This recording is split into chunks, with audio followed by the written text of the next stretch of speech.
Perkenalkan, nama saya Ana Rohana, NIM 19142014. Di sini saya akan memaparkan tentang contoh kasus penyimpangan pada bank syariah. Salah satunya itu studi kasus pada bank syariah di Malaysia, di mana secara aksidental internal auditor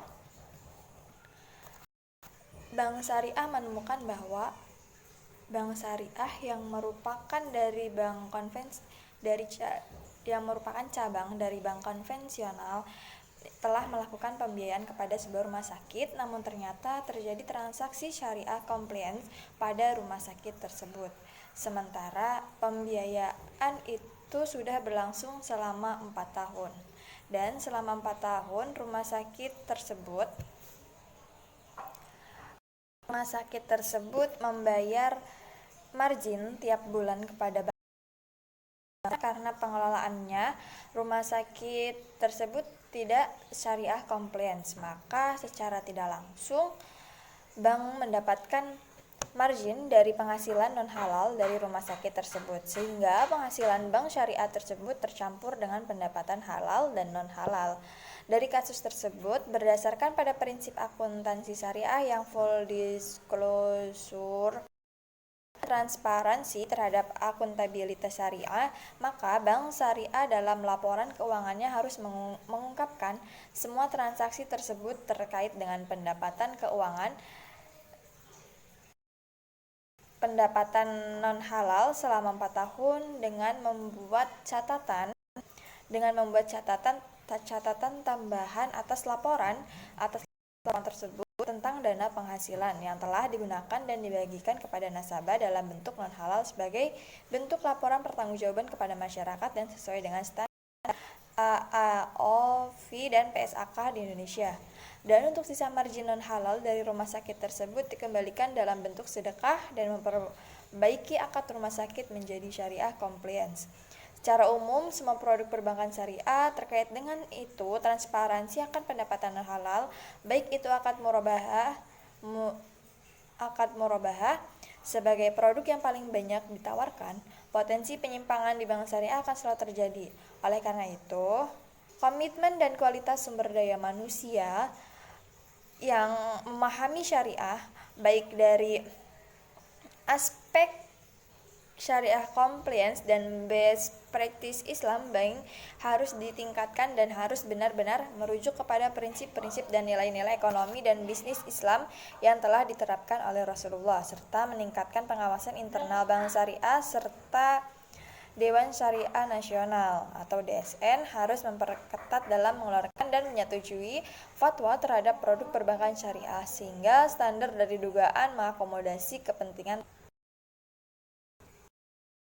Selanjutnya, untuk mengidentifikasi bank syariah, apakah bank syariah tersebut terdapat ensure time value of money, dapat dilihat dalam catatan atas laporan keuangan tentang metode akuntansi yang digunakan dalam pengakuan pendapatan margin murabahah berdasarkan PSAK Syariah 102 tentang akuntansi murabahah. Paragraf 23 sampai dengan 25 menyebutkan bahwa pengakuan pendapatan margin murabahah yang diperkenankan adalah secara proporsional.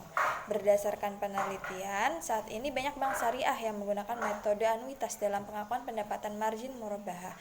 Metode itu akan menguntungkan bagi bank syariah karena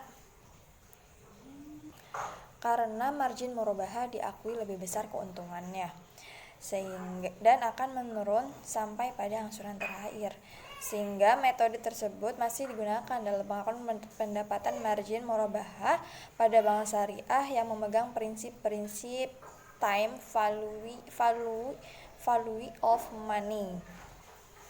Untuk melihat ada atau tidaknya unsur gharar dalam bentuk syariah bisa diukur dan dianalisis dari laporan keuangan, dari laporan rekonsiliasi pendapatan dan bagi hasil. Pendapatan bagi hasilkan oleh bank syariah harus bersifat cash basis, tidak boleh pendapatan akrual. Tetapi ada beberapa bank yang tidak boleh yang tidak menyajikan laporan pendapatan dan bagi hasil, sehingga tidak bisa diketahui apakah pendapatan yang dibagi hasilkan ke nasabah deposan adalah yang real atau masih akural. Selanjutnya, teknik yang kedua yaitu melihat pengukuran pendapatan yang dibagi hasilkan apakah menggunakan metode revenue sharing atau gross profit sharing. Jika Bank Syariah masih menggunakan revenue sharing, maka masih ada unsur kezaliman berdasarkan Fatwa DSN nomor 15 tahun 2000. Sistem distribusi bagi hasil yang diperbolehkan adalah gross profit sharing. Teknik selanjutnya dalam menganalisis kepatuhan syariah di Bank Syariah adalah dengan melihat apakah Bank Syariah menyajikan laporan sumber dan penggunaan dana kebajikan. Jika Bank Syariah tidak menyajikan laporan tersebut, maka perlu dipertanyakan tentang pengelolaan dana-dana non-halal dalam Bank Syariah tersebut. Begitu juga masyarakat dapat menilai bagaimana pengelolaan dana zakat oleh Bank Syariah, terutama dalam aspek penyaluran dana zakat. Penyaluran dana apakah sesuai dengan syariat Islam atau tidak. Peran DPS pada Bank Syariah. Jadi, di setiap lembaga keuangan perbankan syariah ditempatkan suatu Dewan Pengawas Syariah atau DPS yang mengawasi operasionalisasi jalannya Bank Syariah apakah sesuai dengan syariat atau tidak. DPS hanya mengawasi syariah compliance, operasionalisasi produk Bank Syariah saja, sedangkan syariah compliance terhadap SDI dan SDM-nya. DPS hanya mengawasi ketaatan syariah terhadap operasional produk Bank Syariah saja, produk dana, produk pembiayaan, dan produk jasa. Sedangkan pengawasan terhadap segi syariah di bidang SDM, akuntansi syariah, IT atau IMS syariah, manajemen syariah, audit syariah tidak dimonitoring tentang kesyariahannya, sehingga Bank Syariah sama saja dengan bank konvensional. Dewan Pengawas Syariah atau DPS cenderung hanya mengawas produk syariah saja. Ketika ada produk baru, misal DPS hanya diminta melakukan kajian fatwa DII untuk menentukan apakah produk tersebut bisa diterapkan di bank syariah maupun tidak. Sekian dari saya. Wassalamualaikum warahmatullahi wabarakatuh.